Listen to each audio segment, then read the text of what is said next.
4,000 years ago, in the earliest days of human civilization, when stories were carved into clay instead of written on paper, a legend was told about a goddess who chose to walk into the one place no living being could ever escape. She was not captured. She was not forced. She walked there by her own will. And before she could reach the throne of the underworld, everything that made her divine would be taken away from her. Her crown, her jewels, her power, even her life. This is the ancient story of the goddess who descended into darkness and returned changed forever. Her name was Inanna. She was known as the Queen of Heaven, a goddess worshipped across the cities of ancient Sumer. To her followers she was the embodiment of beauty, desire, and fertility. But she was also a goddess of war, a force of destruction capable of bringing kingdoms to their knees. Kings built temples in her honor. Warriors prayed for her blessing before battle. Farmers asked her for the rains that brought life to their fields. Inanna was a goddess of extremes.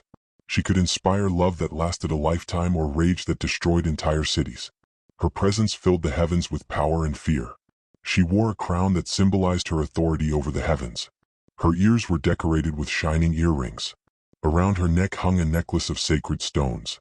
Across her chest rested a powerful breastplate, a symbol of divine protection. A magnificent belt of jewels wrapped around her waist, and bracelets adorned her wrists. Finally, she wore a royal robe that marked her as a being above all mortals. Every piece of her appearance told the world the same thing. She was untouchable.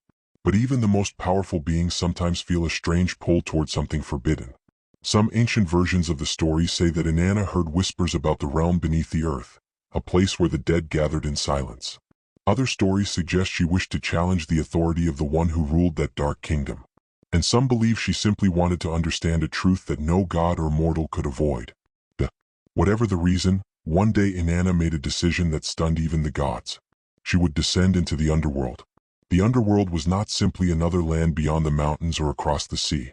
It was a dark world hidden beneath the earth, a place where sunlight never reached and life could not exist. Dust covered everything. The spirits of the dead wandered endlessly, their voices reduced to whispers. And ruling over this silent kingdom was another goddess, Ereshkigal. She was the queen of the underworld, and she was also the sister of Inanna. Where Inanna ruled the bright and living world above, Ereshkigal ruled the cold and motionless world below. Their domains were opposites. One represented life and passion. The other represented death and finality. Before beginning her journey, Inanna called for her most loyal servant, Ninshubber. Ninshubber had served the goddess faithfully for many years and knew her mistress better than anyone. When she saw the seriousness in Inanna's eyes, she sensed that something dangerous was about to happen. Inanna spoke carefully. If 3 days passed and she did not return, Ninshubber was to seek help from the gods. She was to beg them to rescue her from the underworld. It was a strange instruction for a goddess who possessed so much power. Yet Inanna gave it anyway.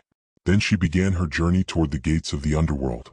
The entrance to the land of the dead was guarded by 7 gates, each one watched by a gatekeeper who followed the strict laws of the realm below.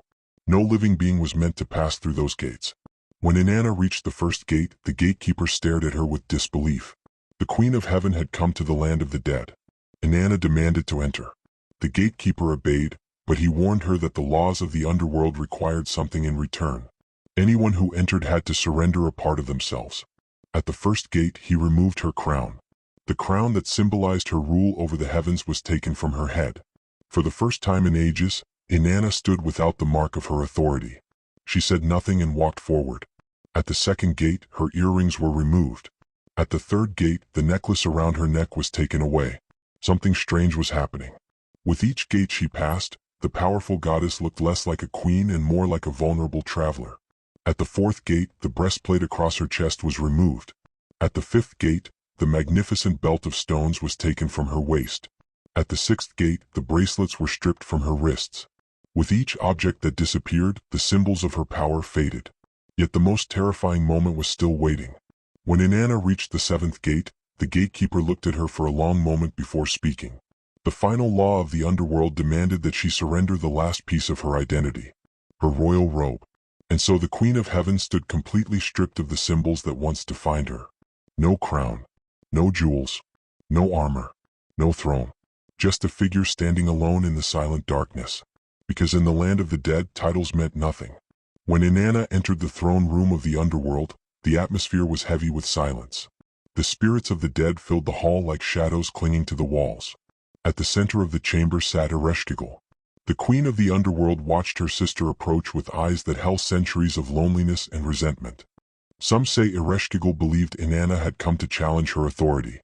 Others believe she simply refused to allow the living to walk freely through the land of the dead. Whatever her thoughts were, the judgment was swift. The judges of the underworld turned their cold gaze toward Inanna. Words of condemnation were spoken. And in that moment, something happened that had never happened before. The Queen of Heaven died. Her body collapsed to the ground, lifeless and silent. The once powerful goddess who had ruled the skies was now nothing more than a corpse in the land of the dead. Her body was lifted and hung on a hook against the wall, just like the bodies of the countless souls who had entered the underworld before her. Above the earth, time continued to move forward. One day passed, then another, and then a third. But Inanna did not return. Back in the world above, Ninshubber waited anxiously for news of her mistress. When the third day passed without any sign of the goddess, fear gripped her heart.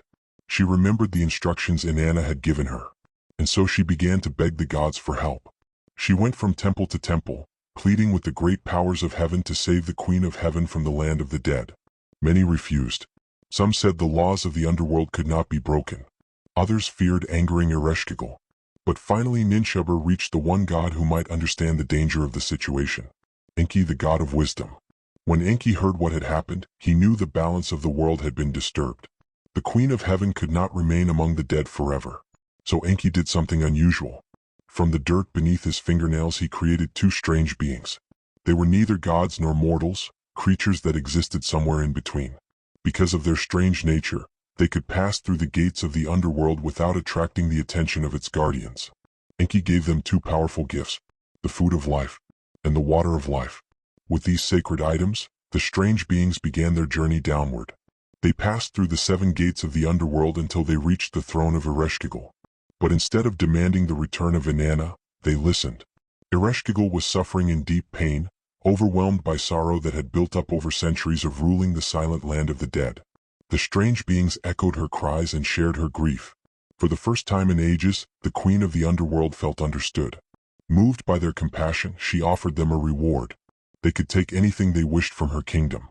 The strange beings asked for only one thing, the body hanging on the hook. Reluctantly, Ereshkigal agreed. The beings took the lifeless body of Inanna and sprinkled the food of life and the water of life upon her. Slowly breath returned. Her chest rose. Her eyes opened. The Queen of Heaven had returned from death. But there was one rule of the underworld that could not be broken. No one leaves the land of the dead without sending another in their place. As Inanna rose and began her journey back toward the surface of the world, dark figures followed behind her. Demons of the underworld. They would not let her escape without a replacement. As she passed back through the 7 gates, the items that had been taken from her were returned one by one. Her robe, her bracelets, her belt of stones, her breastplate, her necklace, her earrings, and finally her crown. The Queen of Heaven had returned to her full power. But she was no longer the same goddess who had descended. She had experienced death. She had felt the silence of the underworld. And now she carried the burden of choosing someone to take her place. When she returned to the world above, the demons followed closely behind her. They searched for someone worthy of the underworld. When Inanna encountered servants who had mourned her disappearance, she spared them. Their grief showed loyalty. But eventually she reached her palace. And what she saw there changed everything. Sitting comfortably upon her throne was her husband, Dumuzid. He was dressed in magnificent clothing. Music filled the palace. Servants surrounded him. While others had mourned the disappearance of the Queen of Heaven, Dumuzid seemed perfectly content. He had not searched for her. He had not grieved.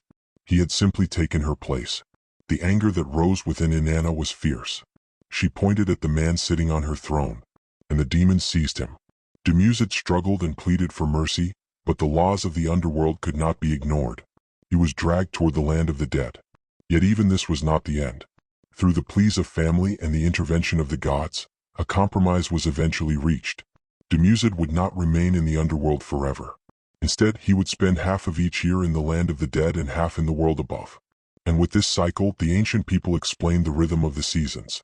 When Dumuzid descended into the underworld, the earth became dry and lifeless. But when he returned, the land blossomed again. The story of Inanna became more than just a tale about gods. It became a story about transformation, about losing everything, about descending into darkness and returning changed. Because even the Queen of Heaven had to face the one truth that no power could escape, that sometimes before something can be reborn, it must first die.